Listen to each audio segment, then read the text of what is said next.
its place next month. Welcome. I'm Anthony Chow, and let's go ahead and begin. So let me start off with a few requested COVID updates. So you can see there on the screen. Appreciate Wade, Diane, and Julia for sharing a few of those. So one of the priorities is also, remember, as we are continuing to relax a bit with COVID, to remind faculty about student group work. So the students, for the most part, have not been immunized. So please be cautious about that, and remembering, obviously, that we need to protect them as much as possible.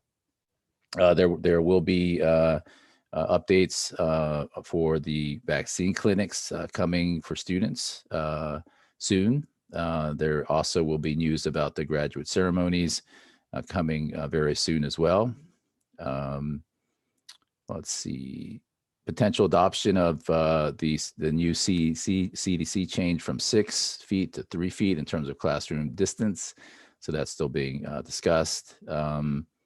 Again, just remember that students have not been vaccinated yet. And again, as the governor continues to relax restrictions, let's continue to remain vigilant in all that we do. Please remember to sign in. So the link to the sign-in form is there. And again, I want to thank everybody for your continued efforts on behalf of UNCG and our students. We have quite a bit of work to do before the end of the semesters, and I look forward to working with all of you to accomplish, I think, many important things for our future. So with that being said, let's move to one of those, which is Rika Sorella, our chair of the Faculty Senate Government Committee. So this was previously called Article 4 revision, but that now has been entirely renamed and refocused. And so Rika will share that with us. Rika, go ahead. Thank you, Anthony. Good afternoon, everyone. So this is a document that was proposed by the Provost Office, and it is a proposal for a policy for academic unit instruments of governance. Chanel James talked about this in the prior Senate meeting in my absence. So what I would like to do is to invite any comments and discussions on the policy, because we're planning to bring this to the next Senate meeting for our vote in terms of support or not support. It's a policy, so we don't have, we're not bringing it forward ourselves, but we will vote as to whether we support it or not. I have a question. May I? Yes, please, go ahead. I'm Janet Lilly. I'm from the College of Visual and Performing Arts. And so if your units already have an IOG, can you help me understand how these align or realign or? What I understood in our conversations with the Provost Office and around this topic in general is that what we'd like to have is sort of like the minimal guidelines that we would like to see in all units, instruments of governance. And of course, you can go much beyond what is in this document, but this is sort of what we would like to see each and every unit to address in their instrument of governance at the minimum. And then you can have other things depending on the unit and the needs of the unit. Yeah, if I just wanted to add, Janet, really the intent is consistency, right? We're not trying to micromanage, but rather just a baseline foundation for consistency across the 8 units. So. Right, any other questions for Rika? Rika, we appreciate your hard work on this. Chanel, I see you there. Terry Shelton, I see you there as well. Thanks for your work and everybody's input and feedback. So yes, we will be voting to support this resolution at the next Faculty Senate meeting. And I apologize, I somehow mentioned April 10th. It is April 14th. but we will be voting on this. So please, if you have any other further comments, let us know. We'd love to hear any concerns that you might have. So thank Sorry, you. I had a quick question. I may have jumped in late. No problem. Go ahead, Richard. I'm just wondering if the deans had been consulted on this or taken part in it. If the committee can just talk about, I mean, some of this is over the heads of non-deans, so I'm wondering, you know, is this something the deans like, or is this going to come as a surprise to the deans? Thanks. No, we don't like surprising the deans, but yeah, good. I don't either, Yeah, so. yeah. Actually, if you don't mind, Richard, I see Dean Kiss, who represents the Dean's Council. John, did you want to speak there? Real quick? I'm going to defer to Provost Shelton because she's talked with all the deans about this. Yeah, I would say that we don't like surprises either, and this was informed by their feedback regarding the earlier Article 4, and so I think we're in good shape with this.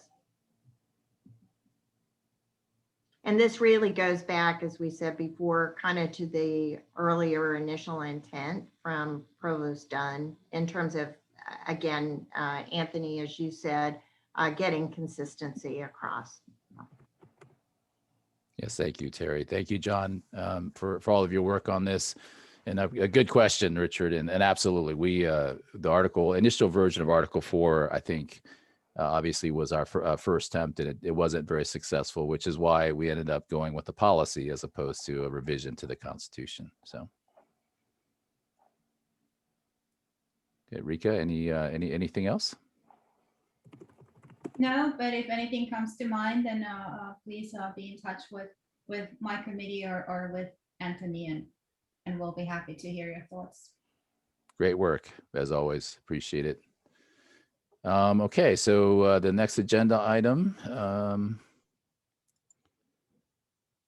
is EDI and PNT. And so, Michaela, if you wouldn't mind, just pull up that one slide. And so Terry and I have been talking about several things. One, you'll see the report for the UNC System Racial Equity Task Force with 6 recommendations and a number of objectives within those recommendations. And so Provost Shelton and I will be talking about and continuing to talk about ways in which we can try to implement some of those here at UNCG. Terry, did you want to say anything about that?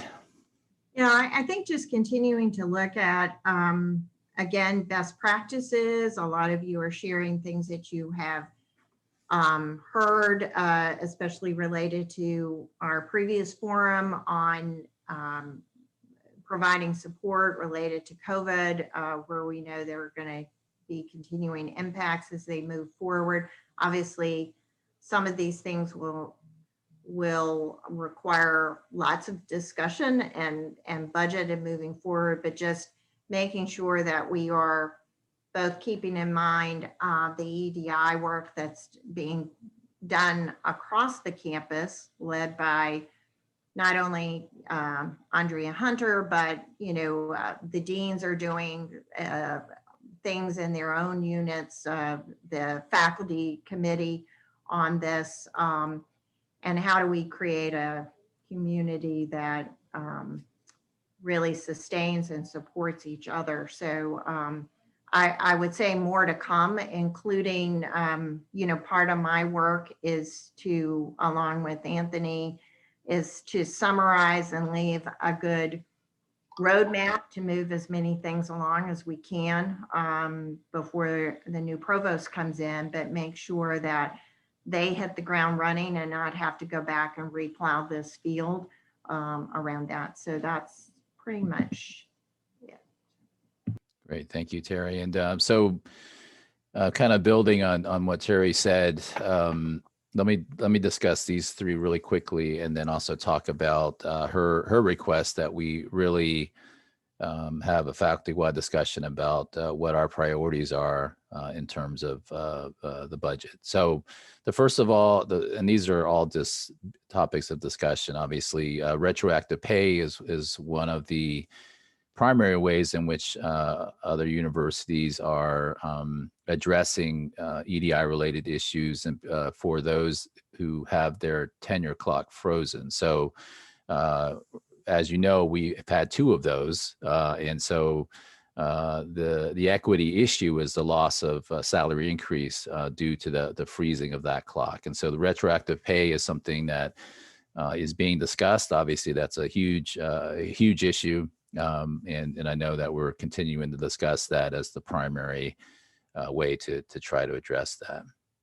The second one is EDI related research and service. So the EDI committee is continuing to look at that. I got word from our EDI task force that their report will be ready in April. And so really the focus there is to recognize and value that type of research, community engaged research and service in the area of EDI. And then lastly, so we had a meeting with the P&T Guidelines Committee, and there's definitely a sense that it hasn't been revised in 10 years. And so we are looking to make a number of small refinements, one of which will be some type of just recognition of the importance of a statement. We initially started with a COVID statement, but realized that, of course, there's many other things that can happen in our lives to warrant such a context statement. So we're in the initial drafting of that language. So the P&T committee would like to try to get that passed before the start of next academic year. So look, you'll be seeing more about that shortly. So yeah, I think, and then really the last part is talking with Sarah Daines. We are going to reach out to the faculty about budget priorities. So there are a number of things that we're looking at. Obviously, we're going to talk about the Ombuds in just a second. One of the other relatively consistent important issues is childcare. So that is something that a number of other UNC institutions are looking at, childcare support, or there are lots of different ways in which to address that. So we're looking at that, and of course a number of other budget priorities, including the non-tenure track discussion, which we'll also be talking about in a second. So look for that as well. And again, my apologies for introducing these now, but unfortunately, or fortunately, we need to kind of prioritize what is most important to the faculty. So, and again, as always, appreciate Terry for being such a strong partner in kind of working through all of this. Okay, so surprisingly enough, we're actually ahead of schedule. I'm proud of myself for that. So what I'd like to do is introduce the Ombuds update. We do have a special guest, Roy Bairoff, with us, who will be talking about his experience at NC State. And we have been asked by the Provost's office to prepare a proposal for consideration for a potential Ombuds service or position. And so again, I want to thank all of my colleagues for your continued hard work. This has been a 3-year plus process, and we're not there yet, but we are definitely getting closer. So Lori, let me give you the floor. Yes, good afternoon.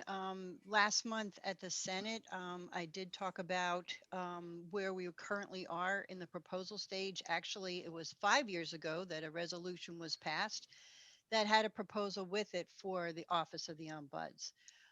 But multiple circumstances, I suppose, prevented that from becoming a reality. So our intention is to be able to, at the April Senate meeting, submit the updated resolution and proposal. And I can tell you that I've had a number of conversations with Roy, who's been fantastic and very informative to me, and was thrilled that Anthony said, why not invite him? to our meeting. Now, I can't see Michaela if he has joined or not. So I know we're ahead of schedule, so I can't tell if he's not. So I don't think, because he was actually at an Ombuds conference. I can tell you that the Welfare and Compensation Committee will meet tomorrow to keep working on the proposal. But maybe, David, you could go ahead of me and talk about the anti-bullying policy, if that's okay, Anthony, so we kind of Sure. Yeah, keep on absolutely. track. Yep, absolutely. Thank you, David. Sure, not a problem. Okay, so I don't really have a presentation for this because we don't have a great deal of time on the agenda. I will make one quick announcement, then open it up for your comments and questions. So this is a draft and of course, subject to change. But along those lines, I do want you to know that the Provost's office and the Office of Legal Counsel are looking at this. And so they may have comments that we need to incorporate. So with that said, I'm open for comments and questions from all of you. Are there any questions for David? And David, since we have a little bit of time, would you like to go over just maybe some of the main points of the policy itself? It's linked. It's linked on the agenda there for everyone. Sure, I can do that, Anthony. Thank you. So I think last time at the Faculty Senate meeting, I made some comments about this. Some of you have seen this before. The first, I don't know, page or so, the rationale, the purpose, the definitions I shared with folks a couple of times now. I think most recently last fall at, I think it was at a forum, may have been a Faculty Senate meeting. It's the material maybe after that that is probably newer, that has been seen by fewer of you. So I guess around number 4, policy, is probably more of the newer content that has been seen by members of the Faculty Welfare and Compensation Committee, been shared with some Senate leadership, some other folks. So that's probably the newer stuff. And you'll notice there in that section that there's a commentary on how to prevent bullying. There's also a section on informal resolutions to bullying, and then formal resolutions.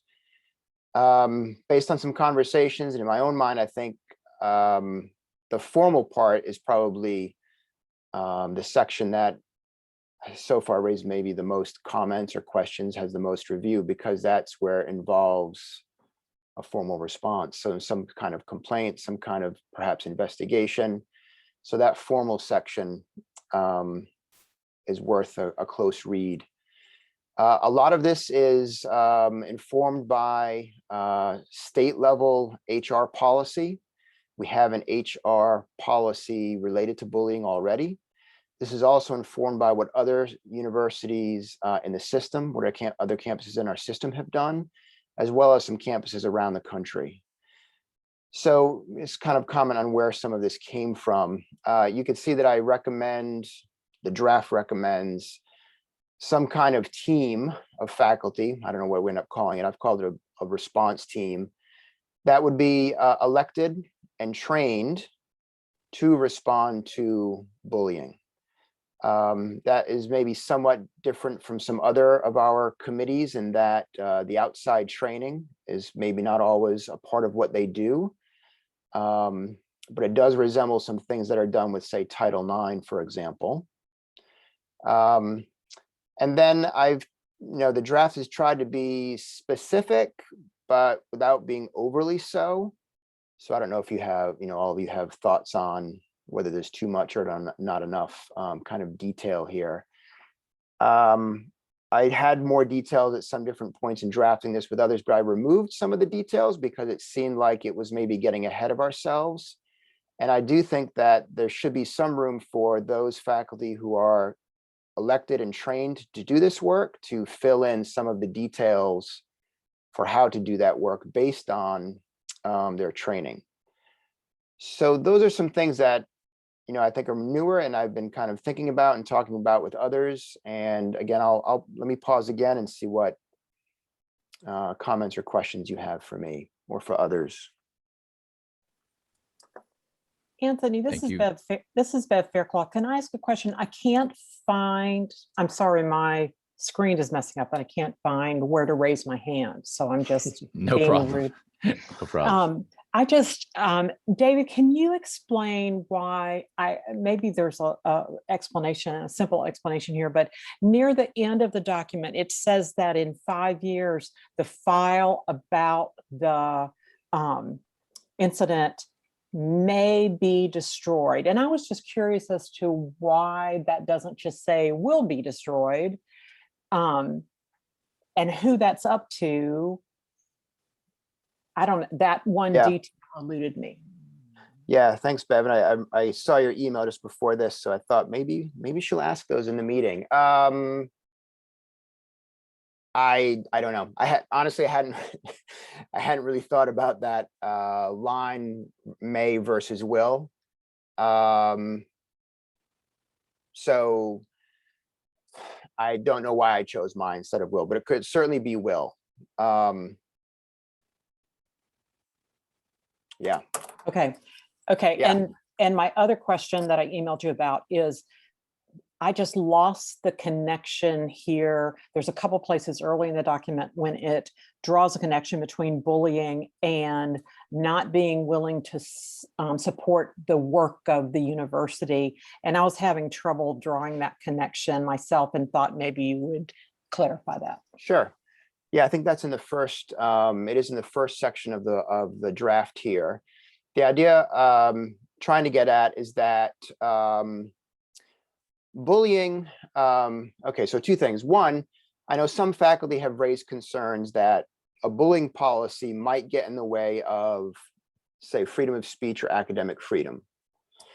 And so the claim that I'm making in this document and that others have made around the country in various kinds of documents is that bullying is actually should be understood as something which itself hinders academic freedom. Bullying is something which shuts down conversation, argument, agreement, disagreement. So in that sense, bullying gets in the way of intellectual inquiry and faculty governance. So that's what I have in mind when the document says that bullying hinders the work of the university, especially in terms of, again, intellectual inquiry on the part of the faculty, their research, creative activity, scholarship, and then also faculty governance, whether that be in terms of university level faculty senate work or committee work in the departments and the units. Bullying is always something that hinders one's ability to speak and be heard. And so that's how it gets in the way of that work. Does that help, Bev? Does that make sense to you? What you said makes perfect sense. However, there are a couple places it actually says professors accept their share of faculty responsibilities for the governance of their institution. And there's another place that it says something similar. And again, it's that specific thing that I wasn't as clear at, so I understand what you said. Okay. But maybe nobody else has that question, but I think it comes up twice and I was having trouble making the connection. Okay. Yeah, I think the section you have in mind is where I quote from an AAUP statement on professional ethics. So here I'm trying to kind of broadly lay out the duties of professors as members of our community, the community of scholars, community of university members, sort of reminding us broadly what we're supposed to do. But having said that, this might need to be revised. Yeah, Bev, I appreciate your request for clarification. And I think if you want to just, I'm sure you've already emailed them, but if you want to just mark up the particular areas, yeah, I'm sure. In the very next paragraph is the other one, but David, I can email it to you and thank you. Thank you for helping to. You're welcome. Thank you. To clarify. Yeah, thanks for your comments, Bev. And someone just reminded me, Patty just reminded me that the raise hand is now under the reactions. And feel free just to speak out as Bev did. Also feel free to instant message myself or Michaela, if you, any of those are perfectly fine to be recognized. So great. Well, any other questions for, oh yes, Rick, go ahead. Thanks. I just, I'm coming late to this. I don't know if this was discussed in the fall when I was on leave or not, but just a question about, I'm trying to foresee potential conflicts in the future. And I wonder, David, if you guys have talked about the difficult issue of when disagreement becomes claims about bullying. I know that's possibly what the role of the team that you have in mind is, but I could foresee, I mean, that, academics disagree a lot and we all think that we know best in some certain circumstances. And I wonder if I mean, it's clear on the extremes when there's bullying, but in the middle, there may be a lot of gray areas. And I'm wondering what you guys, what the policy will do to ensure that it isn't used perhaps to pursue petty aggressions or to punish people who disagree from each other. So that kind of thing. Yeah, thanks, Rick. That has come up a number of times. And so one part of my response is, I think this policy, if it's adopted or whatever version is may be adopted, now or in the future, I think it does, protect the scholarly disagreements, governance disagreements that you're getting at, because again, bullying is something that can undermine that work. Having said that, more specific to your question, I think in the, I guess it's sort of up on the screen now, it's the 3.1.1 section. There are a few paragraphs that try to respond to what you have in mind, Rick, by sort of really trying to define what bullying involves and trying to, and maybe this could be inserted as well, but trying to point out that it's not disagreement. Okay. So it's, it's persistent, hostile kinds of attacks. It's patronizing, it's humiliating, it's those sorts of things. And there may be a case where people disagree and that happens. Yeah.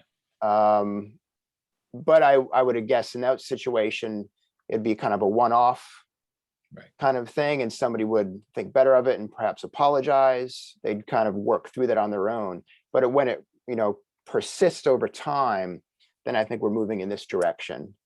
So this is a section where I try to, based on conversations, again, try to address what you have in mind. Okay. And if you have additional, reactions to this or comments, I would certainly welcome them. Okay, I'll look more closely at it. Thanks. Thank you.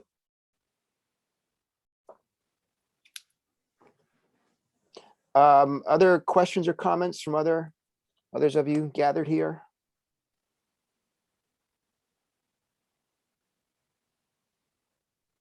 Yeah, we just want to thank you again for your work, David, and just again speaking to your response to Rick. Obviously, there are multiple layers of review here, so it's not going to be a one-off accusation. It will be very carefully reviewed. My other thought, David, is let's continue talking about how our existing Senate committee structure can kind of fold into this, and so that we've kind of made sure that there's a built-in review process. I really like the idea of trying to maybe establish a subcommittee of the faculty welfare, or maybe talking to grievance as well, as far as maybe looking at their process, so that maybe some of this can be given to them. So, but then also I would definitely recommend, and this is, we're going to introduce Ombuds in just a second, also that kind of training, and maybe that kind of training should move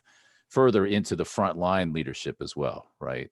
I definitely like to see the Senate leadership trained, definitely the Senate chair, and definitely, maybe even to the unit leadership as well. Thank you, Anthony. Yeah, good ideas. We'll talk about those. Yes, sir. Others of you, I know we need to move on, but if you have additional questions or comments, you feel free to contact me by, I suppose, email is the easiest, and that'd be very helpful. Thanks. Thank you, David. Okay, so we'll pivot back to the Ombuds agenda item, and wanted to introduce again Lori. And Lori, if you want to introduce Roy, that'd be great. Yes, and as mentioned earlier, Roy and I have been in discussions on and off for a year now, and was thrilled that he was willing to present to us today. He will talk about the role of the ombuds, and then we have set time for questions and answers from him. So Roy, I believe you are on, and I think Michaela, we guys have your presentation ready to go. Well, good afternoon, everyone. I'm Roy Bairoff, and I'm the faculty and staff ombuds at NC State University. And actually, a former colleague of yours, I was an adjunct at UNCG from 2005 to 2015, teaching classes in the Peace and Conflict Studies department. I think I see Jeremy Rinker on the screen, and a familiar face. I'm delighted to be here, and I have put together hopefully a fairly short PowerPoint just to kind of guide the conversation. And I frame this as sort of conflict leadership. And I'll say a little bit more about this, but my plan in the next, I think 15, 20 minutes is to kind of introduce myself, get you warmed up on thinking about conflict. What's this ombuds role?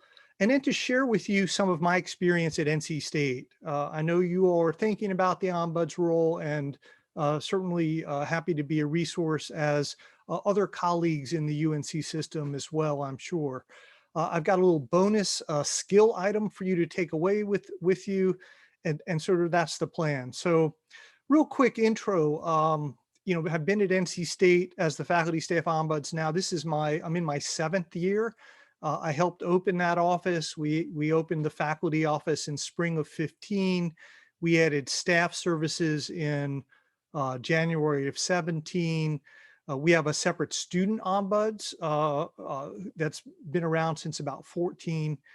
I'm not full-time at NC State, and I'm actually an independent contractor. That's how NC State set it up, and I'll say some more about that.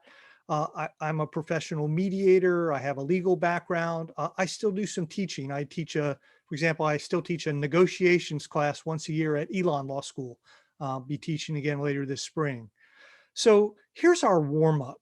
And the chat function is available, I believe. So here's what I want to ask you. I've got 3 quick questions for you. First question. So think of the last time you, a colleague, a family member, a friend, somebody you know was in a conflict. How did that feel? And so just put in a single feeling word in the chat, and we'll sort of see what pops up. So please go ahead. Yeah, stress, stressful, tense, anxious, yucky, absolutely, frustrating, helpless. Okay. Let's stop this one, because I don't want us to go too far down this rabbit hole. But let me ask you next question. So give me a 1-word definition of conflict. If I say define conflict for me, 1 word, obviously you can't use conflict. What's that word?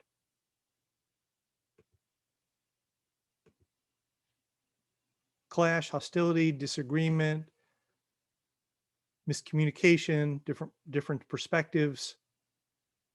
Fight, opposing, great. All right, so let's take a pause here.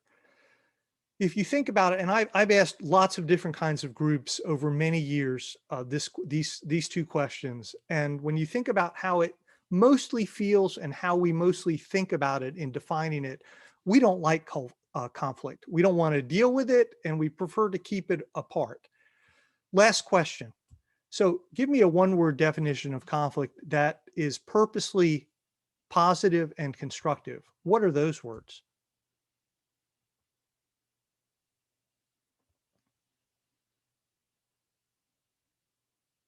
Energizing, open, growth, progress, emergent, discourse, resolving. Well, thank you. So what I believe and what my experience suggests is that what you've just described is what I do as an ombuds. I meet with people, mostly individuals, sometimes groups, units, departments. People are stressed, they're unhappy about something, they're fearful about something, they're irritated about something, they come to the ombuds for a different space to explore it, a safe space. And my goal is to work them through to then hopefully they can develop something that's positive, constructive, growth emergent out of it.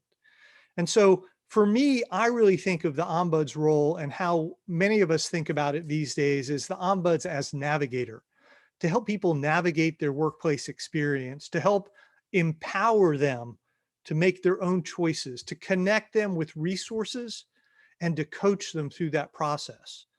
And all along the way, our work is defined and guided by the standards of practice from the International Ombuds Association: independent, confidential, informal, and impartial. I'll say a couple words about these. So independence.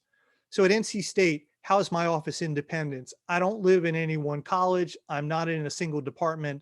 I'm a standalone office. For administrative purposes, I connect directly to the chancellor, the provost, finance and administration levels. NC State, when they set it up, they wanted an additional sort of independence. I'm an independent contractor. I'm not an employee of NC State. The office is confidential. People can bring anything to the ombuds office and it stays there. Now there's some exceptions, right? If physical safety is at risk of the person coming to see me or others, I have a duty to take steps to make sure people are safe. Fortunately, that hasn't come up too much, although I've worked with a few people who I was concerned about their own safety. Other exception to confidentiality is when people ask me to do something or get involved in a situation that would identify them, but they make that call. And then lastly, the informal and impartial. So the ombuds is I'm not an investigator. I'm not a fact finder. I'm not here to decide or make judgments about things. My focus is on informal.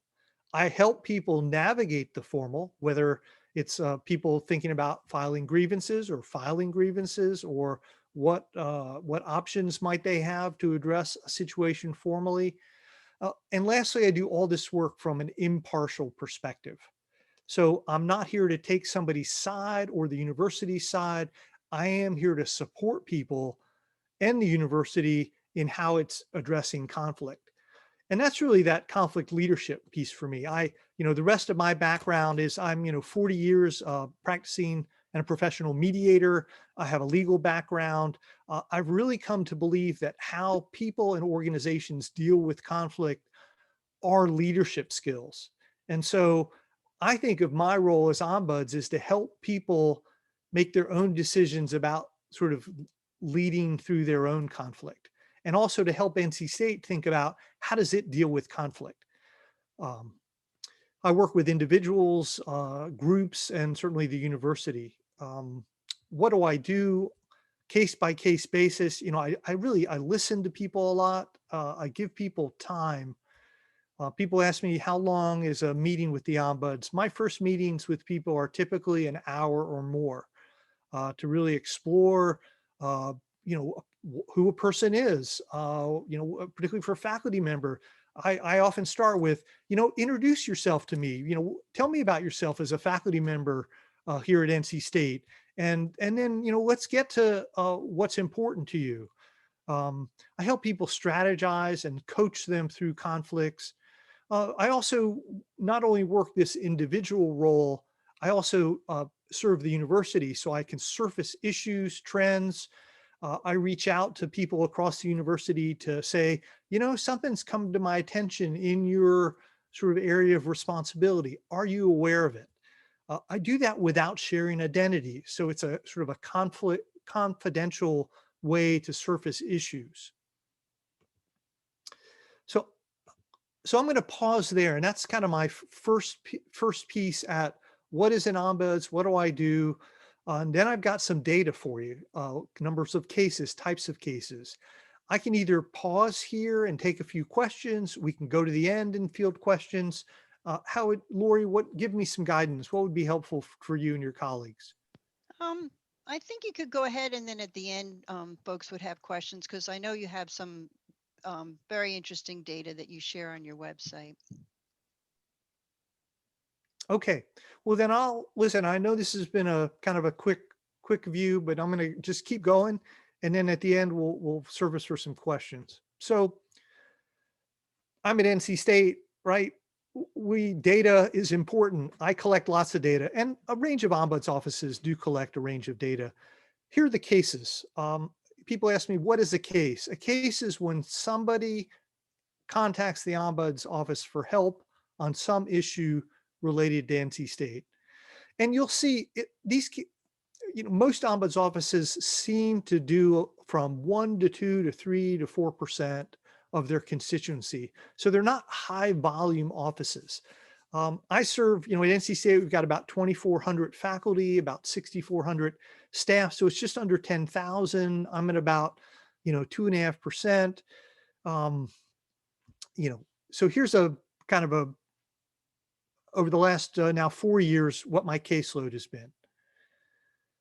Now, if you look at 2020, right, about a couple hundred cases, that translates into over 1,100 faculty and staff contacts. So, each case I might meet with a faculty member 2 or 3 times. I might be on the phone with them multiple times. And it generated, almost 600 hours of what I call direct ombud service activities. I had 231 in-person case meetings. Now, in-person 2020 was January and February, in-person, March, on the phone, Zoom.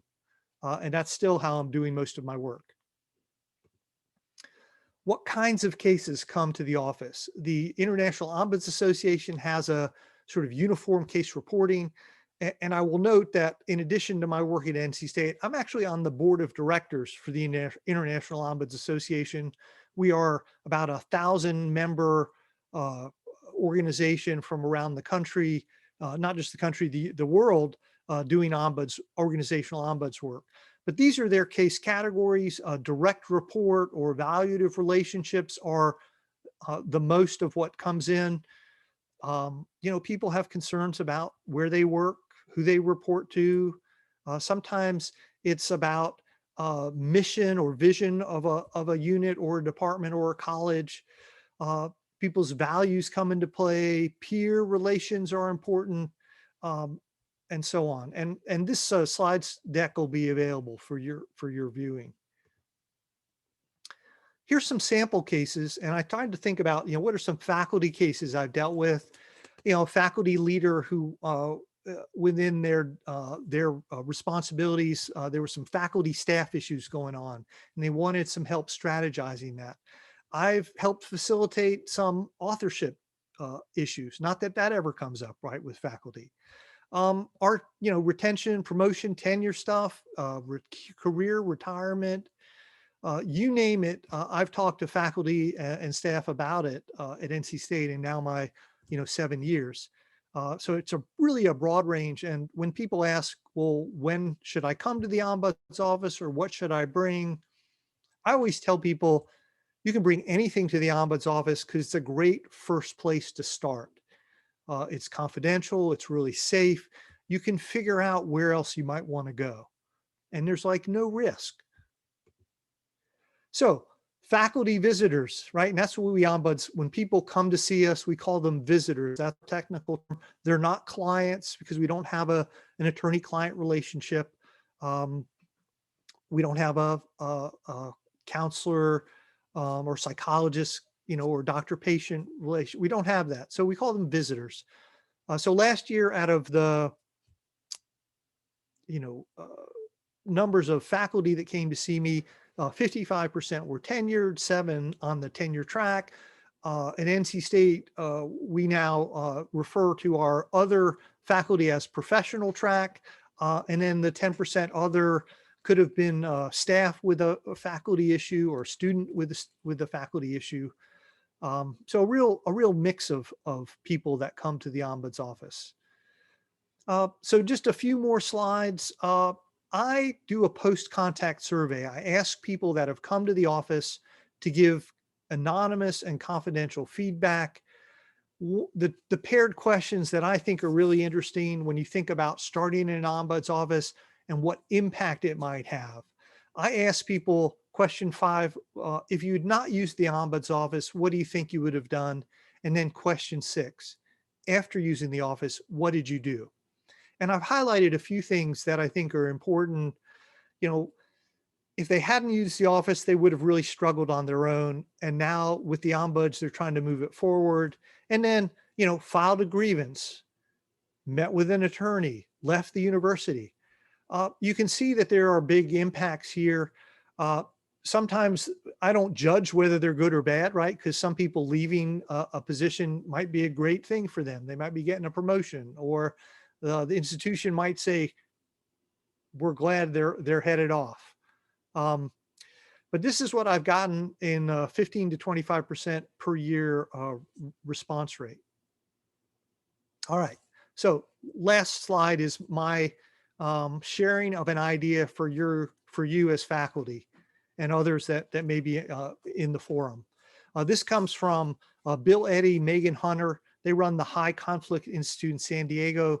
They say if you ever experience some hostile communication, you need to first ask yourself, do you need to respond? And if you don't. If you do, you want to biff it. You want to be brief in your response. You want to be informative, maybe focus on facts. You want to be friendly and firm, meaning you want to finish it with a clear statement about what you're looking for. I share this with many people that come to me that say, hey, I just got this 3-page email. It's really made me upset. Here's my 3-page email in response. And we work through that to get it down to something a little bit more concise. And so I leave you with the BIF idea. And they're also a great resource for high conflict situations. So I invite you to check out the High Conflict Institute. I'm going to pause here for questions. I am going to note, though, I've got a couple resources for you around this bullying idea. Laura Crawshaw, the Boss Whisperer, talks about abrasive leaders, not bullying.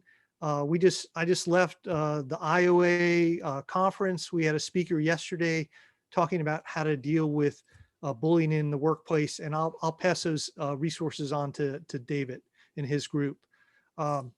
See some hands up already. Let's see. Patricia, go ahead, please. I worked on the Ombuds situation here at UNCG when I was chair of Faculty Senate, and we visited the state campus and worked with the Ombuds person at that time. And I guess my questions are based on what were consistent questions during that time, and sometimes they were answered and sometimes they were not, or not resolved. And one is your office located on the state campus? So that's a great question. When we set it up, we actually found space just off campus. Okay. We were, it was within walking distance of the main campus, Yes. and it had readily available parking, which was very important. I will say that we've actually, yeah, go ahead. And as I understand, So when we set it up, we set it. Go ahead and finish what you were saying, and then I want to kind of tack on to that. No, I was going to say that, right, most Ombuds offices are either maybe just off campus, edge of campus, or they're in really high traffic areas where the constituent base would be. The whole idea is people want a place that's confidential. They don't want to go to the Ombuds office and walk by some administrative group that might know about them, or, whoever it might be. They really want a little, Right. That confidential space is important as well. So Right. I'll stop there. Go ahead. Well, and that was one thing that we consistently heard from state in the 2013-14 year, as well as from Carolina at that same time we visited with them. And we felt that that was an important characteristic, that the Ombuds person is certainly located off campus. It seems a little bit more open when faculty and staff need to talk with the ombuds. The other question is, to whom do you answer? Who is your boss at state? Is the chancellor your boss at Yeah, at so, state? Or how does that work? well, yeah, so, right. So I'm an independent contractor. I have a contract with Okay. NC State to provide ombuds services. That contract, in terms of who do I ultimately report to via the charter, which most ombuds offices develop, that is essentially your agreement between the ombuds office and the university about how you're going to do this work. Yeah. And so I report on a day-to-day basis. I routinely meet with our vice provost for faculty affairs and our vice chancellor for human resources. But then I also meet once a semester. I meet one-on-one with the chancellor, with the provost, with the vice chancellor for finance administration. So I have direct access to the top of the university. And do you also have meetings, regularly by with the leadership of the faculty and staff senates? Well, so I attend all faculty senate meetings and all staff senate meetings, and they periodically ask me to give updates or provide information.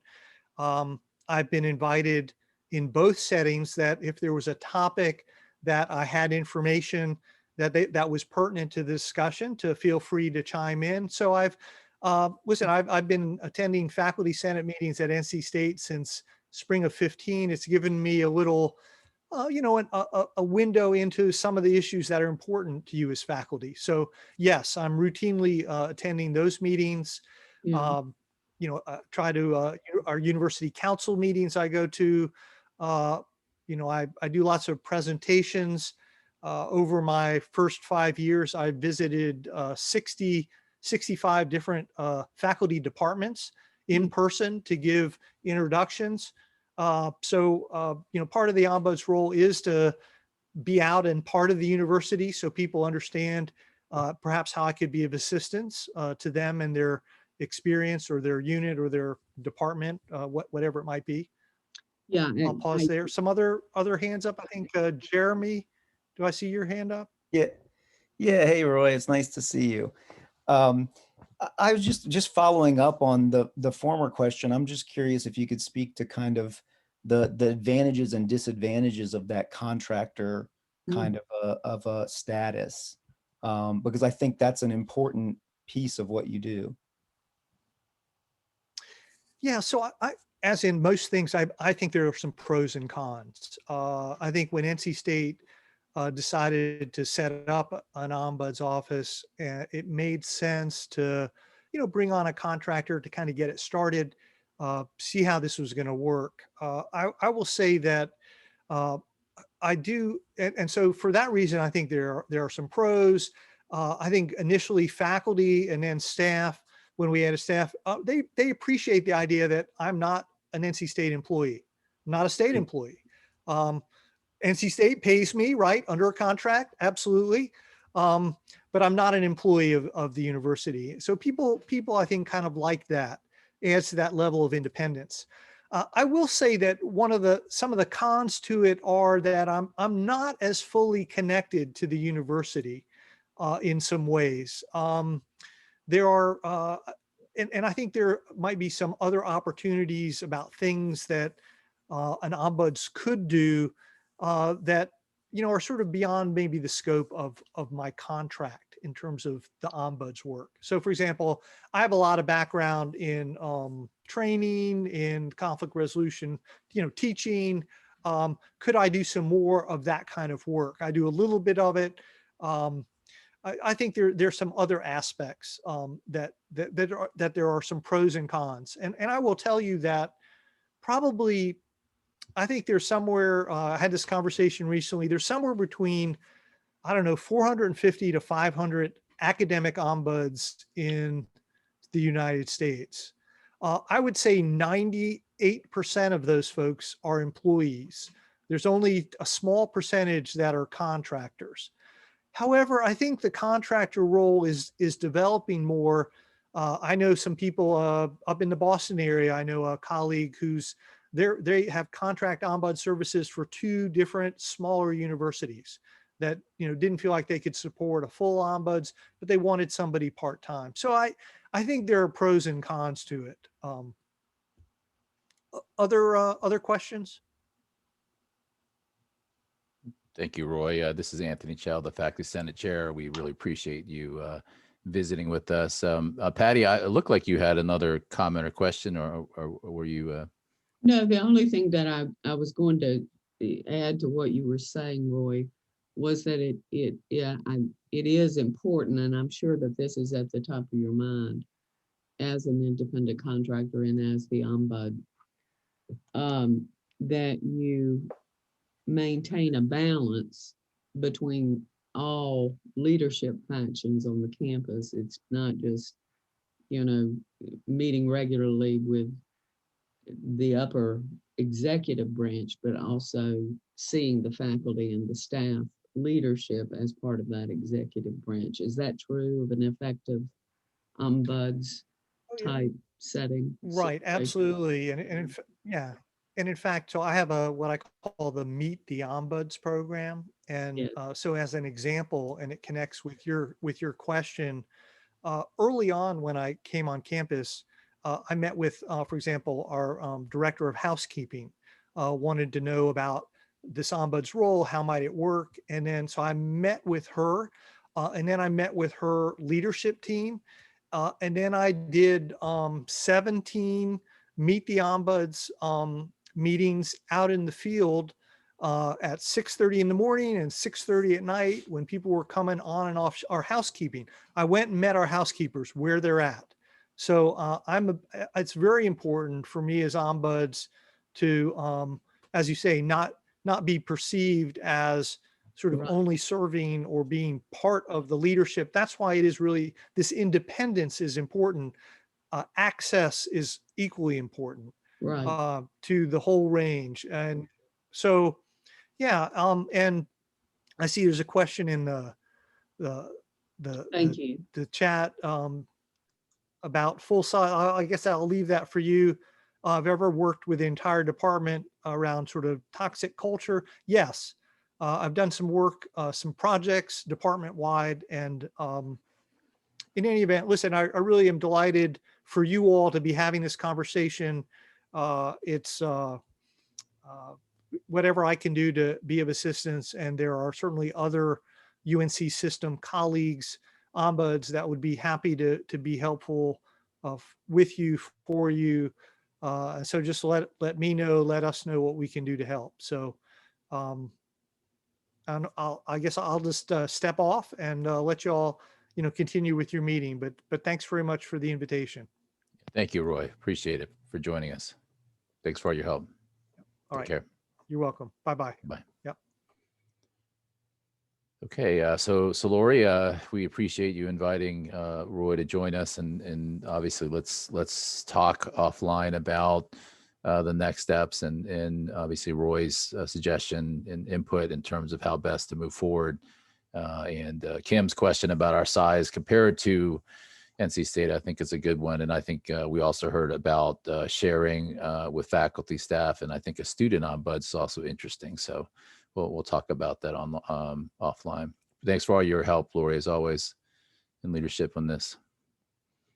Okay, so our next agenda item is the non-tenure track resolutions. And so again, part of the intent of today's meeting is to put before you issues and resolutions that will be voted on at our next Faculty Senate meeting. And so again, I appreciate all of the leadership that Gerald and team and Regina and Sonia have shown in bringing this to us. Gerald or Regina? Yep, it's me this time. Everyone can hear me? All right, so we didn't prepare any slides. Wanted to make sure we gave you an opportunity to ask questions. I can open up and share a screen of the resolution again. I just want to add, did y'all hear that word, professional?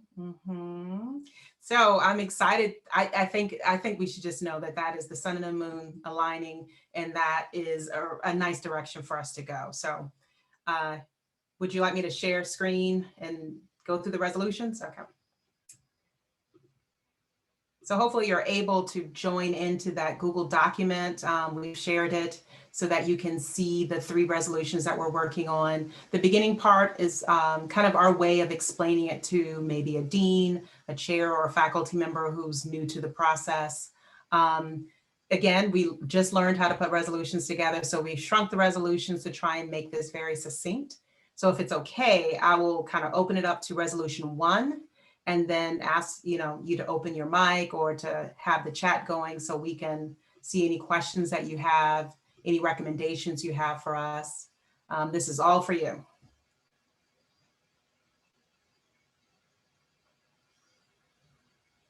While everybody's reading, resolution 1 is looking at making sure that we, as you can see, so that there are salary raises that are associated with our professional non-tenure track faculty consistently, and that the university discontinues this reliance on the dean's budgets and use of discretionary merit pool funds just for promotion for professional non-tenure track faculty, and that we get your support to really ask the provost office to help us work this out. We know that there are many moving parts, but we don't want the fact that we don't understand the process to delay us going forward.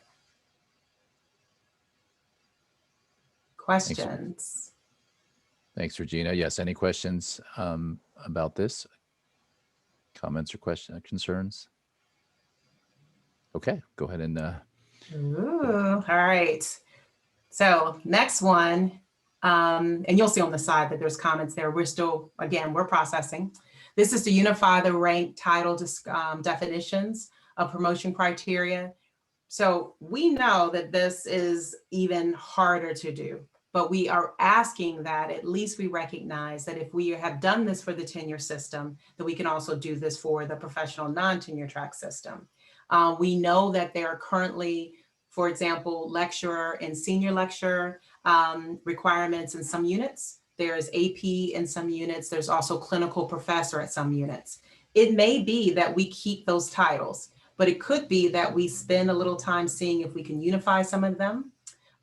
We also know that promotion generally affords opportunities for salary increases. I've been here 22 years. I will not discuss how many times we've gotten raises or cost of living increases. It's tough. We are in a tough budget time, but we are saying that non-tenure track faculty sometimes don't get that opportunity to go through promotion and have that opportunity to have money associated with that. So 1 and 2 resolution do go hand in hand, but this is saying we are asking for a unified process for defining non-tenure track ranks.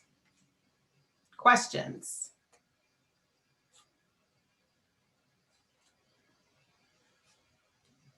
It's a good sign, Regina. Good sign. Anthony, I'm thinking this is a good sign. All right. Maybe they're saving it. Let's see. Let me know.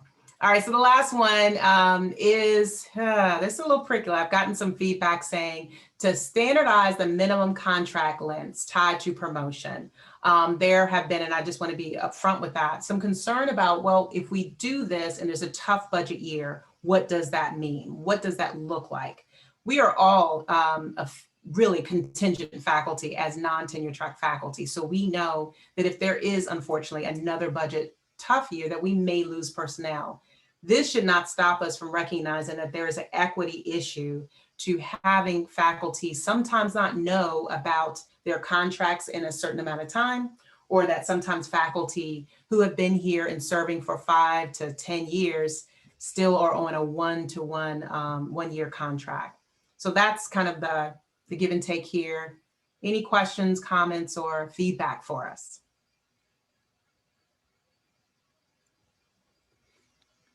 I was curious. I see Dean Kiss is still with us. John, have the deans had a chance to look at this and just want to make sure that of course you all are in this discussion, and before we head to a vote, just wanting to know what the dean's perspective is on these 3 resolutions. Yeah, I really am here. I wanted to show you I'm not sleeping in the background. So we have not talked about it at the deans, and I think I had a very nice talk with Regina today about the 3 resolutions and gave her my personal perspective. And I think it would be really good to get our input on this because it has so many implications. I mean, I think the deans, as I told Regina, I think the deans feel, we recognize the significant contributions of our non-tenure track colleagues. And, but there are just some, particularly resolution 3 and the length of the contracts. That's one issue that, because if we have bad budgetary times, there are some implications of that. So I think I would appreciate if we had, I mean, I don't want to tell the Senate what to do, but I mean, since you asked if we had an opportunity to vet this and give our perspectives, and we also, it's a little bit different in all the units, as Regina was saying. Thank you. Yeah, and so I want Dean Kiss to know I did not set you up. I did not talk to him. No, I know that. No, I appreciate that group reached out to me, and I felt like we had a very positive, frank conversation from my point of view. Absolutely, and it's been very helpful. I want you to know our committee is really working hard, and so we are having meetings. So this is a perfect time to say, yes, we've met with Dean Kiss. We know that this highly affects the college. But I do want to just highlight here, again, this is just a report of all of what we're doing in our committee, but also what we're going to present to the deans, the provost cabinet meeting on April 7th. This part here that's kind of highlighted, we knew we weren't ready to put that into a resolution, or we're not even sure if it needs to be. I don't think so. But we did want there to be some thought and a discussion about what do you do if you have, and Dean Kiss helping with this, if you have all senior lecturers in your unit, how do you make that determination should there be an awful budget year and you have to let personnel go? And so we're asking that the provost and the deans and the chairs come with a process for that. We don't want to wait until it happens. We as non-tenure track faculty want to know, will that mean seniority then comes into play? Does that mean contract years? And you can see why contract years are important. My contract, I get a 5-year contract. My contract is up next year. So if it's a bad year, even though I helped to run a post-bac certificate program, a center, does that mean Regina's let go because her contract is up? Or does it mean that a new faculty member is let go? It's complex. We don't have the answers, but we got lots of questions. So that's just to speak to that issue, as we know that needs to be worked out. Well, I appreciate your comments, John, and what I'd like to do, if it's okay with you, John and Regina, is if we could look at these resolutions and determine if there are some that the deans support, and we can move forward with that, and of course table some of the maybe more controversial ones. That would be excellent. And then please let me know, Regina and Dean Kiss, in terms of whether you believe we should go forward with the vote on April 14th, because again, we want to make sure that we're clearly hearing from the deans and your perspective. And then Regina, a comment would be, like most things, I think that last point is really well stated. And so my suggestion would be just to make those recommendations, right? In other words, both in terms of your title and the process that you would like to see. I think that would help facilitate the conversation greatly. So. And Regina, I think you told me today you're scheduled to come to one of our meetings. Am I correct? April, I believe you all are having a meeting April 7th. Yep. Okay. Yeah. So yeah, you guys are on, and I think the other piece of our conversation is, and I think Kelly, I was just getting ready to say this, you put it in the chat, that I think that there are desires that we know we have to think about the implications. But, being able to thread that needle around, these are the things we need to move forward in discussing, and a resolution. Can we find a solution for X, Y, and Z? Not that we would not raise them as concerns because we don't currently have a solution, but there is an opportunity to get feedback from the deans around, what makes sense for, we don't want to waste the Senate's time in voting on something, but I think, Kelly's comment in the chat summarizes kind of my thinking around the desires and values and how we go about discussing this. We do not have budget to address the promotion pieces. However, we will never have that budget if we don't start talking about how we get it and what do we do and what would be a phase in and how do we look at equity moving forward. So Great. I appreciate that. And I see the comments and I concur with the caveat that we have to be very careful.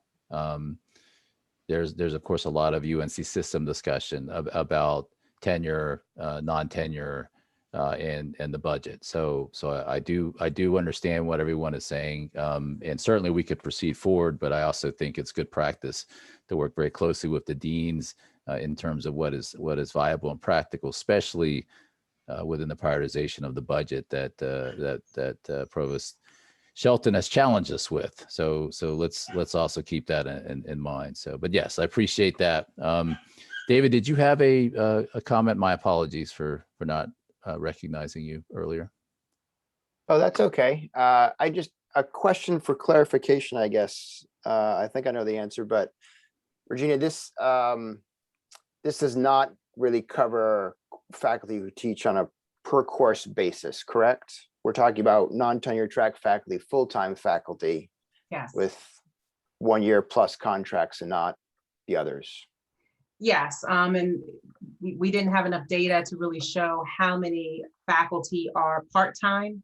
So that's something that I'm sure we're going to take on later. But this is about full-time non-tenure track faculty. Yeah. Thank you. Yes, and I see Jason's comment as well. Oh, this chat is very helpful. Yeah, and I don't know how to answer Jason's question, but I think again that's why working with the deans carefully, I think is very important in this process. Yeah.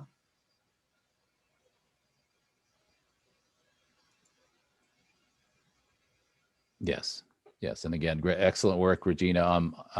Any additional comments to report? That's it. Again, if you have any feedback, let us know. We will be meeting with the deans and the provost cabinet, and we'll get this back to you for, it looks like we will then vote on April 14th. Yes. Okay. So we've already written down all of the senators' names, so we will make sure that the chocolate is delivered appropriately. Thank you, Regina. Thanks for all your work, Gerald. Thanks for your leadership, and Sonia as well. Very important work. Very, very important. So our next agenda item involves a guest. So colleague and friend Chet Dilday, the Senate Chair for Fayetteville State, has joined us to give us an update of the Chancellor's search issues there, and also a resolution of opposition that he and his colleagues have prepared and sent out to all the faculty senate chairs in the UNC system. So Chet, we appreciate you giving us your time. If you would just please share kind of your thoughts around what's happening there and ways we could support you. Okay, thank you so much for letting me visit.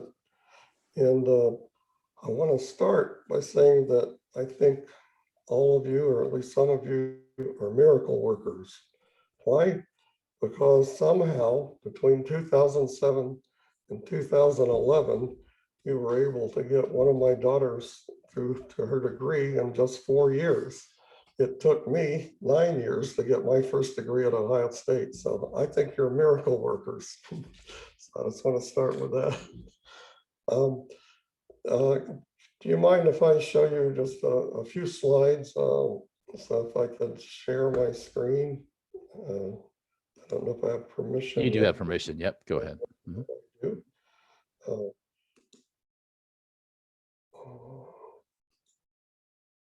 Okay, so I want to tell you a little bit of a tale of two campuses.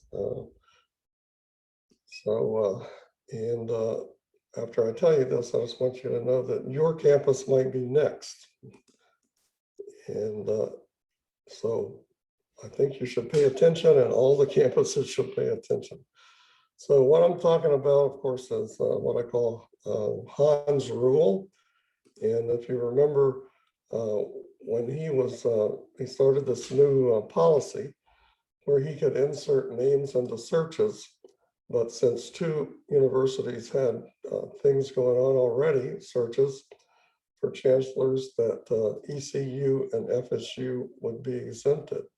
So those are the two campuses, the tale of two campuses, and it's different.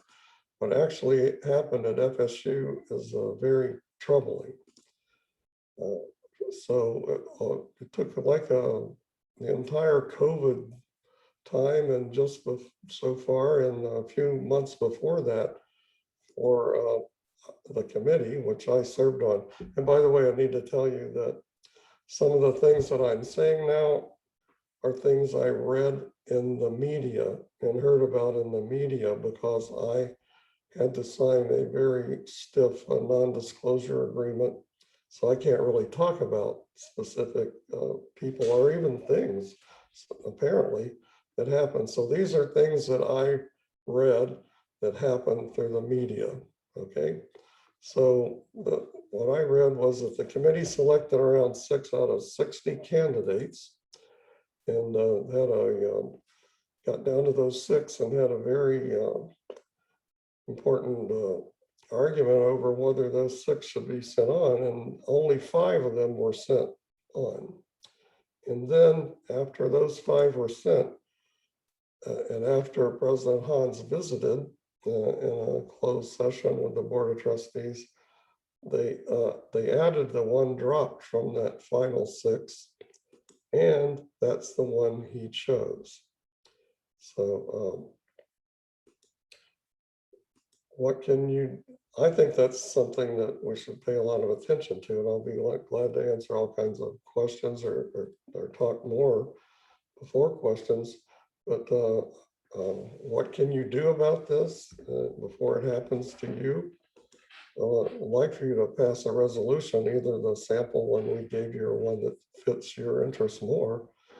And I would like for you to join together with other system faculty senates and councils, as like I'm trying to reach out to.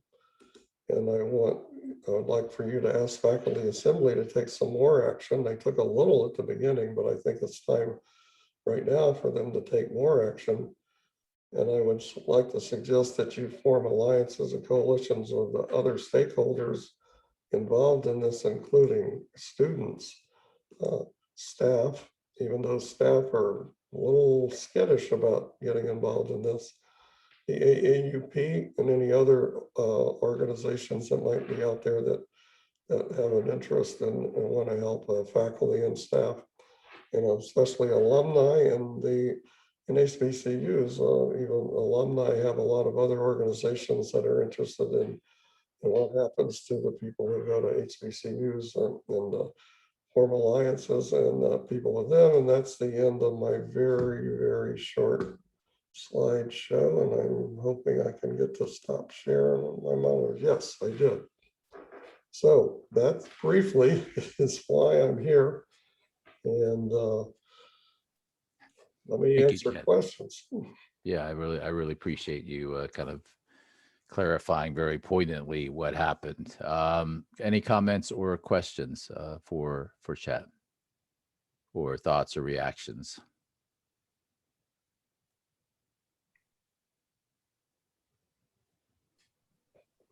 You mean I sat through an hour and a half of your Senate forum for no questions? No, I really enjoyed that, and I plan on inviting the Ombuds to Fayetteville State, because we really need one too. Well, keep in mind, it's the public forum that's being recorded, so we So it's not just staff that are skittish about. I guess a question to the senators and actually everyone in attendance, thoughts about actions that we should take based on Chet's request. I have a question as far as a tale of two cities or tale of two universities. And supposedly based on the information that you read in the media and that we've heard, is that you both were exempt from this new policy established by Hans, correct? Yes. And therefore the policy, it seems to imply, because of tale of two universities, that policy and exemption was carried forth on in the UNC hire of a chancellor or in the search committee, but was not at Fayetteville State. Is that correct? Well, it's a little bit more complicated than that. Okay. Apparently, and I don't know all the details, but the faculty told me at ECU that they weren't totally pleased with what happened to them, but at least what happened to us didn't happen. They actually, the people that they wanted to be considered were considered. That didn't happen with us. But I should point out that it's a little fuzzy, because apparently under even the current rules at some of the universities, the Board of Trustees can in fact disregard what the faculty and the committees, I should say search committees, send forward. And that's what they did. So legally, they may not have done anything, but they broke all kinds of let me say decency, I should say, about good faith and what's going on. Think we spent hours and hours and hours going through a process that I read in the media, ended up with the students, the alumni, and the faculty and the staff groups all particularly, we do not want that guy. And then after that, they added him back in, and that's the one that Hans selected. I'm very sorry. Thank you. Yeah, Thank you for that information. We're just it's lost of words, really, Chad. So yeah. Thank you, Patty. Jeremy. Yeah, I just follow up. Chanel's question is also interesting in relation to other schools that have passed a resolution. And then I just was wondering what, once you get a certain number of resolutions passed, I mean, what's your hope is that they'll actually overturn this? He's still set to start next year. Is that correct? I think it's starting now. Except now for FSU and so I guess wrong on that. Don't hold me to that. I guess the question just is kind of wondering, is there a chance that he can even be unimpaneled as president, or is this a kind of a done deal? I consider, as chair of Faculty Senate, I consider it a done deal, and that I pledge that I will work with him as hard as I can to make sure that we carry out the mission of the university. Now, having said that, there are other groups and stakeholders that are continuing to do other things. For instance, we've received a letter from the AAUP that they're very interested in what happened here. So if the other campuses, if they were to learn that the other campuses also were concerned about this, maybe it could be used to change the whole system-wide policy and not just what happened at FSU. Also, there was a similar case, not exactly the same, but a similar case at the University of South Carolina where Sachs got involved. And the Sachs did an investigation. And although that person who was selected went forward and is still there, Sachs made that university change their policy or set up a committee and get a consulting firm to help them come up with a better policy. So those things are all ongoing. And there may be other things that some stakeholders might be doing in legal areas, but I'm not part of that, nor is the faculty senate.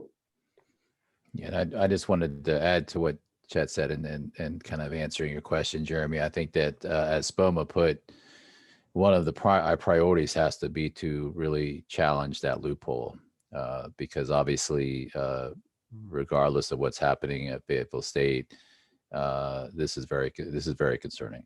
And so the other, as a member of the Faculty Assembly Executive Committee, I do think, Chet, that we do want to agree on a resolution that's short and sweet and that all 17 institutions sign.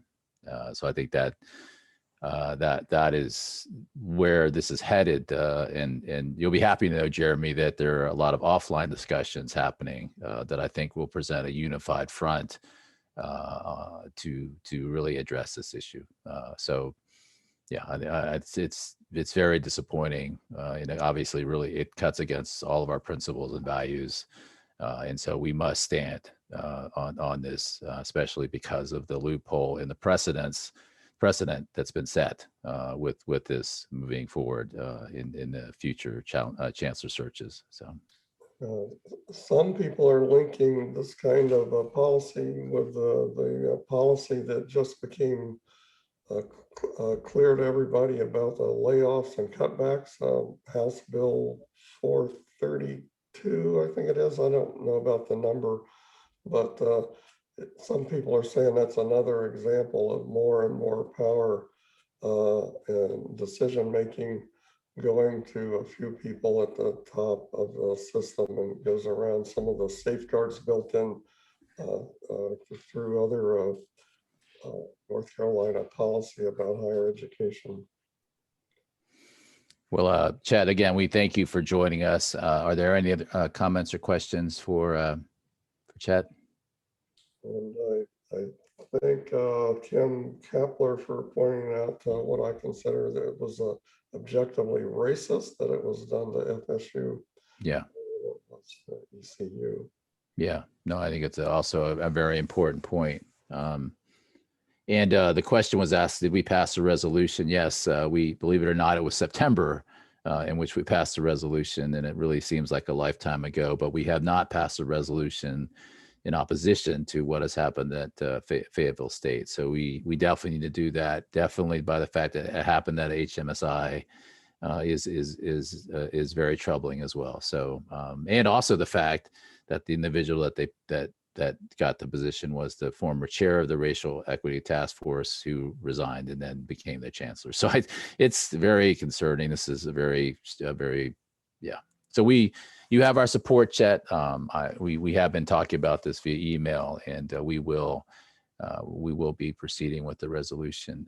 And senators, I'm assuming you're in favor of that, and we'll move forward. So you have our full support, Chet. Sorry for all that's happening, but thank you for your leadership and making the time to share what's happened with us. So thank you for listening to me. And Yeah, absolutely, Chad. And let's work together on the faculty senate chairs, right? There are some things at the faculty assembly executive committee level that probably will serve as barriers, and we'll talk about that offline. So, but we should seek the independent support from all of the 17 institutions. So, Great. yeah. Bye, everybody. Right. Thank you. Thank you so much. Take care. Yes, Boma, I agree. Let's talk about this offline, about ways in which we can provide support. We have actually met with the Student Government Association about this, and they are extremely displeased as well. So there is a growing sense of unrest that I think we all need to be pay attention to. So. Okay, so we will be taking a number of actions on this issue. So our next agenda item is the grade replacement policy. And so we will not be voting on this at our regularly scheduled faculty senate meeting on the 14th, but rather we'll be voting on this on as especially called, the first half of the general faculty meeting will be a faculty senate meeting. That way all faculty senators have approximately a month to look at all of the proposed changes before we vote on them. So, but Dana, I know I saw you somewhere. Thanks for joining us. Please share. Hi, everyone. I'm Dana Saunders. For those of you who don't know me, I'm the director of the Students First Office here at UNCG in the Division of Student Success, and am presenting this resolution today in my role as an ex officio member on our Academic Policies and Regulations Committee. I'll just briefly mention that our review of the grade replacement policy actually began over a year ago, last February, and was prompted by some concerns that had been brought to the committee on behalf of several program faculty regarding existing restrictions that exist in our current policy and the negative impact that was having on students and their programs. So that prompted a pretty detailed review of comparable grade replacement policies at other UNC system institutions, as well as parameters that are necessary for us to follow based on the student success policies passed down from the UNC system. And so the revised policy and accompanying resolution that you see in front of you is the result of that work. The sort of general summary is the revised policy removes some restrictions, but adds some additional parameters in place with regard to what course grades are appropriate for grade replacement. But I'm happy to answer any questions or field discussion.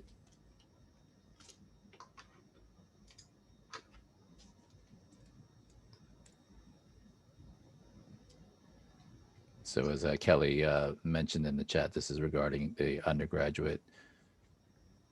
Any potential major concerns or challenges you think, Dana, with this?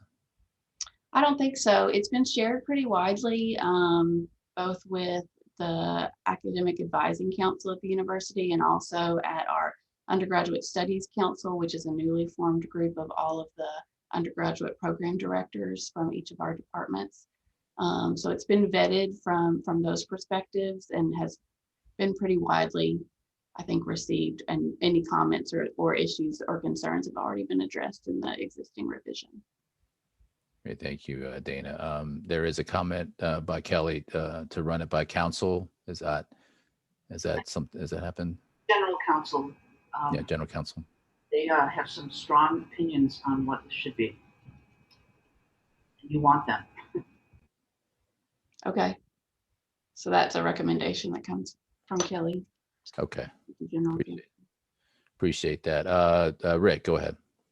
Thanks. I just was curious if Dana could give a little background to particularly the first set of removal of restrictions to the higher than 300 level. In other words, what was the rationale originally and why is that a good thing to change? For those of us who haven't been a part of those discussions that you've had, just to help us understand the policy, it would be really great to have a little background on that. I think that's the one that I would like just to hear about. Sure. So specifically the 300 level. Yeah. question that you have. So that has existed in our existing grade replacement policy from its inception.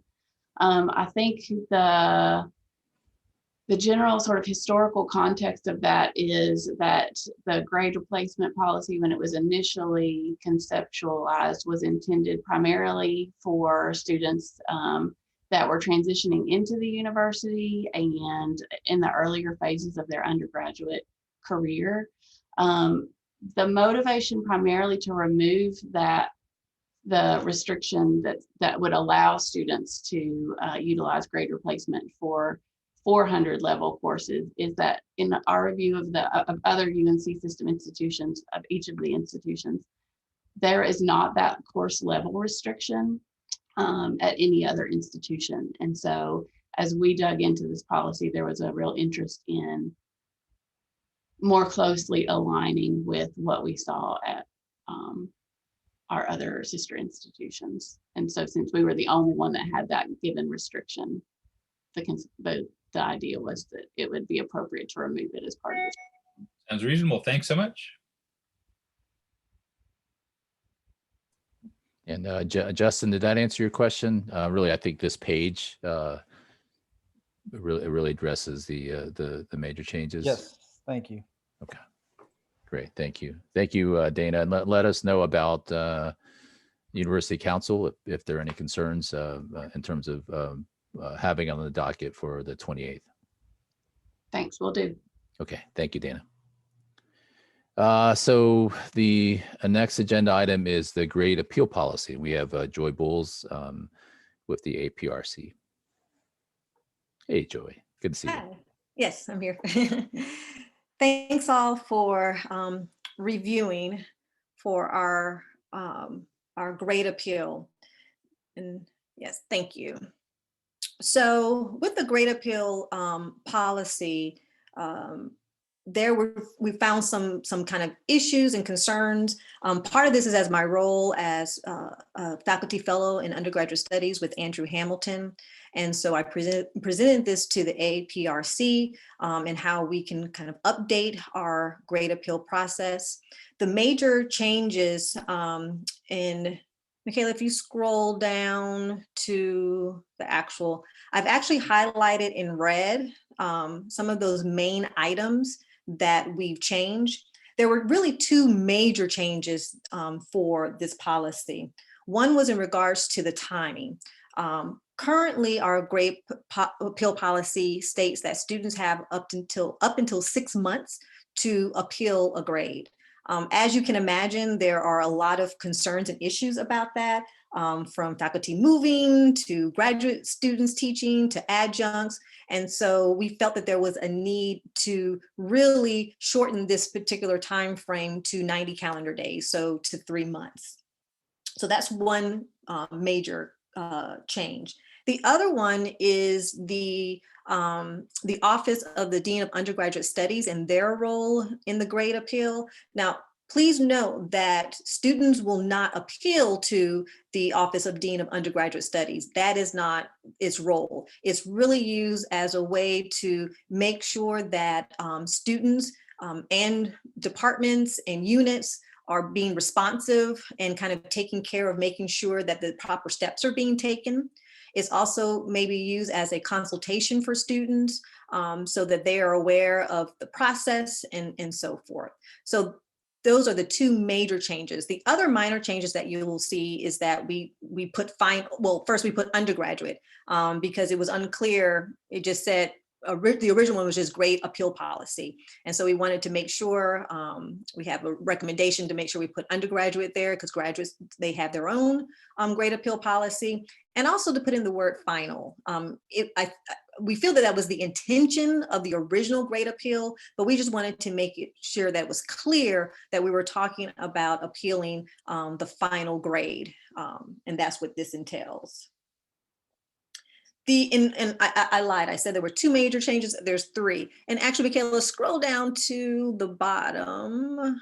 Yes. And so the other one that we've added is just making sure that the information of the grade appeal policy is clearly either stated or linked on department websites or unit websites so that students are clear on what they need to do and the information that they need to provide. This is something that our office, and when I say our office, the Dean of Undergraduate Studies can provide. We can provide kind of boilerplate type of information where you can put on your department or unit websites, or the link, but we can have on our own if you prefer to use that. So we're willing to work with units and departments. We just want to make sure that it is clear for students when they are trying to appeal a course of what the process is.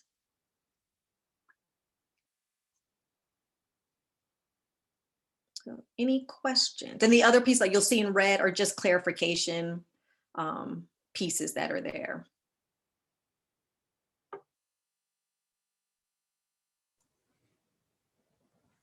Yes, David, go ahead.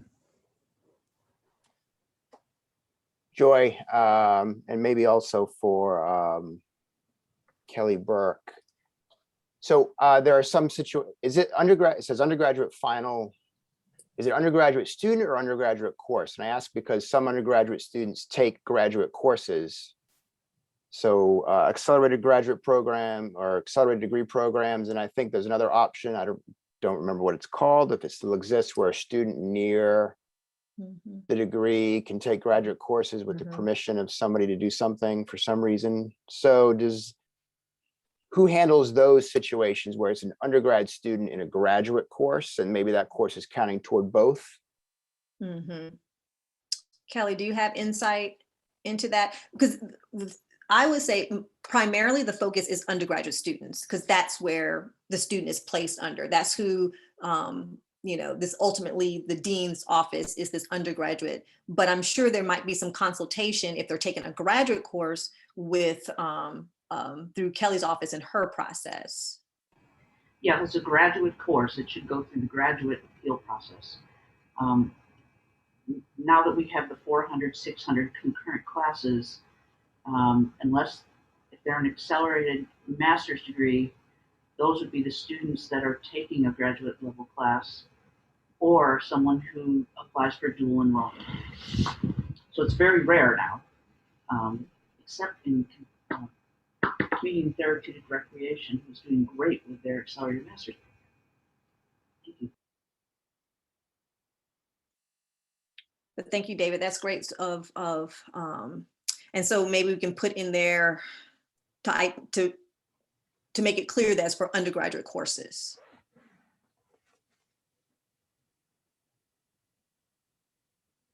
And thanks for the question, David. All right, any other questions for Joy?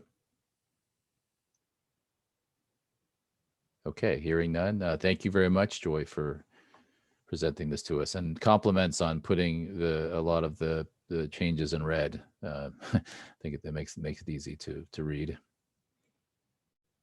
Okay, so our final agenda item is the undergraduate research transcript notation by Lee Phillips. Lee? Hi, thanks for having me. For those of you who don't know me, I'm Lee Phillips. I'm the director of the Undergraduate Research Scholarship and Creativity Office, which is a unit within the University Teaching and Learning Commons, where I also serve as the associate director of that. We have had many years and many opportunities to consider transcript notation, and only recently been provided a green light to move something like this forward. So we're very happy to be able to bring this to you. The Undergraduate Research Scholarship and Creativity Office has a leadership committee, which includes representation from almost all of the units on campus. There's been an invitation sent out to all, and those members of that leadership committee have dedicated a significant amount of time, energy, and effort towards looking through other qualifications for such transcript notifications that other institutions across the country have, and provided some significant guidance on recognition of the diversity of disciplines that are UNCG. And that's why you see such a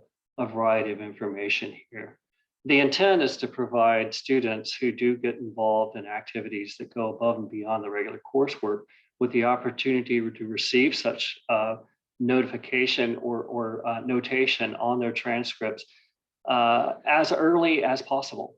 So as the student is applying for jobs and or graduate or professional school, should they have completed the requirements to receive such notation, that could already be in place and be there for those who review those transcripts for admission to the next level, whatever that happens to be. A number of undergraduates have reached out to me from time to time asking if something like this was possible, and I said, we're working on it. So this is what we've come up with, and we have some minimum requirements for the transcript notification. All of them would have to have at least 2 semesters or an 8-hour summer research project, the endorsement of their research mentor and or their department. We want to promote participation in the campus-wide celebration of undergraduate research and creativity, and that's the Thomas Undergraduate Research and Creativity Expo. And we want them to engage in a couple of workshops that could help them better understand how to position themselves for success going forward. So the ERSCO does partner with many units across campus to provide lots of student development workshops.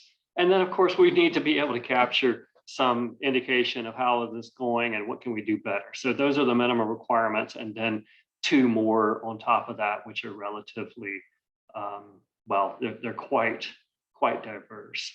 And once the student has accomplished these things, we'll have an online application process that will be managed by the ERSCO, the Undergraduate Research Scholarship and Creativity Office, that will then go in and just look and check up on or follow up on the criteria, and then provide that information to the registrar's office for such notation to be added to the transcript.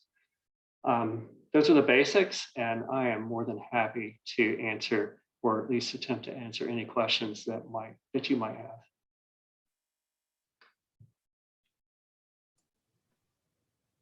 Yeah, thank you, Lee, for this resolution. Are there any questions?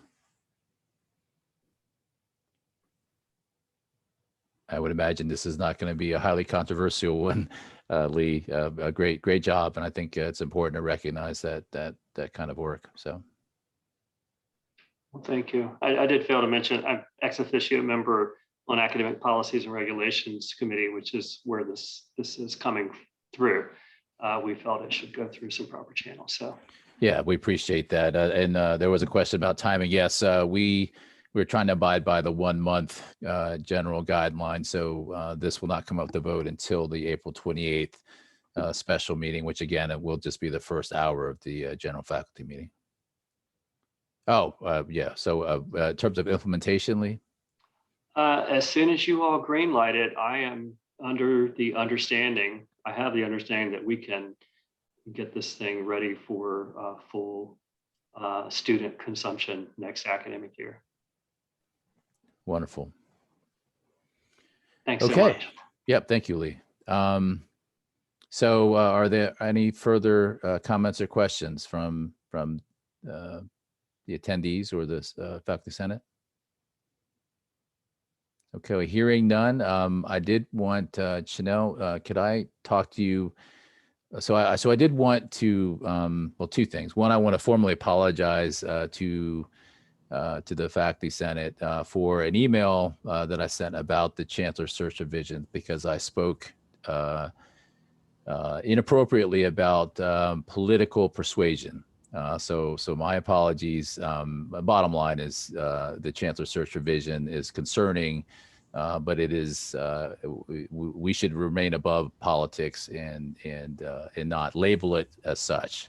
With that being said, I think we should mount a staunch opposition to what is occurring. So I wanted to say that first, and I appreciate the individual that let me know that I spoke inappropriately about that.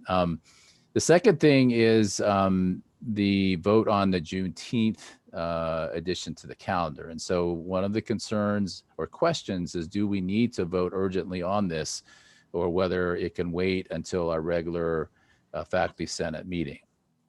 And the question really is, if in fact it is not going to be a non-instructional day, especially for this coming summer, then there's really no real rapid need to vote on it, because that can be added to the academic calendar. The other question I had was whether that recognition of Juneteenth Day would be on Saturday, June 19th, and or recognized the following Monday. So I know there's a number of folks from the APRC. I just wanted to kind of clarify that. And also, I know we have a number of members from the Black faculty leadership. So I bring it up only because if in fact we are proceeding forward with the non-instructional day for this particular summer, this upcoming summer, then we, or if that is not going to be on the table, then we can back off the need to vote on this in a urgent manner. So let me start with APRC. Any thoughts or comments? I think Jeff may have left us, but because I'm seeking direction in terms of whether we need to vote on this urgently or not.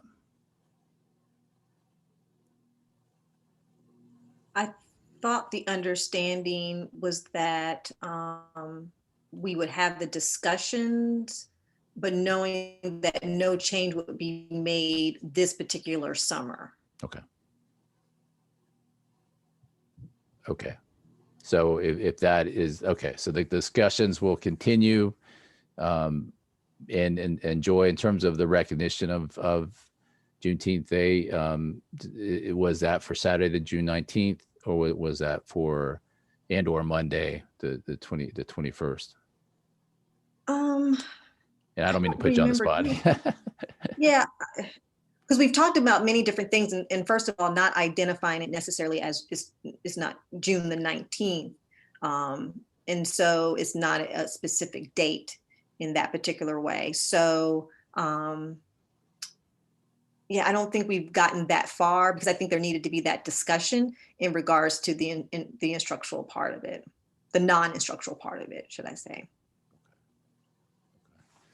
All right, so I'll reach out to Jeff in terms of clarifying then what the actual notation will be on the academic calendar. I guess that's a. So anyway, all right. So any other comments about this topic before we adjourn? Anthony, Regina McCoy has a question, I think you might want to address. So Regina asked the question, what message does this send to a student who requested that the Senate support and move forward? Yeah, that's a good question, Regina. And again, I'm trying to understand the will of the faculty Senate as far as what moving forward looks like. And so I'm asking for input, because if in fact we proceed as Joy mentioned, then I'm going to pull back, and we do not need to vote on this issue electronically. We can vote on it at our next meeting. Yep. And let me say this also, sorry, Anthony, that I felt like we had a resolution to put some kind of stakeholders into it, so that it's not just pushed, but that there would be some discussion. And I felt that Jeffrey had a resolution about that we, that APRC agreed to. So it wasn't that it would be pushed, but that we knew that we could not make any decisions just in particular for this summer coming up, but that we at least wanted to agree to certain pieces to make sure that we are moving forward with this. Okay, Regina, does that satisfy you? I don't want to step over. I don't want to step over our chair and his plans and so forth. So of APRC, but we had at least some stakeholders that we wanted to present from my understanding. Okay. All right. So I will reach out to the faculty Senate, but essentially I'll remove that deadline and we will vote on that resolution at our next regular faculty Senate meeting. Obviously, it's a busy time for all of us. So I appreciate the clarification, Joy. Regina, And as always, thank you very much for joining us. Very productive, and appreciate everybody's hard work in so many different areas. Nice work. And I'm very proud to be working with all of you and moving so many positive things forward. So, and then let's get ready to rumble. Anyway, take care. This meeting is adjourned. Chanel, can you stay back just for a sec? Thank you.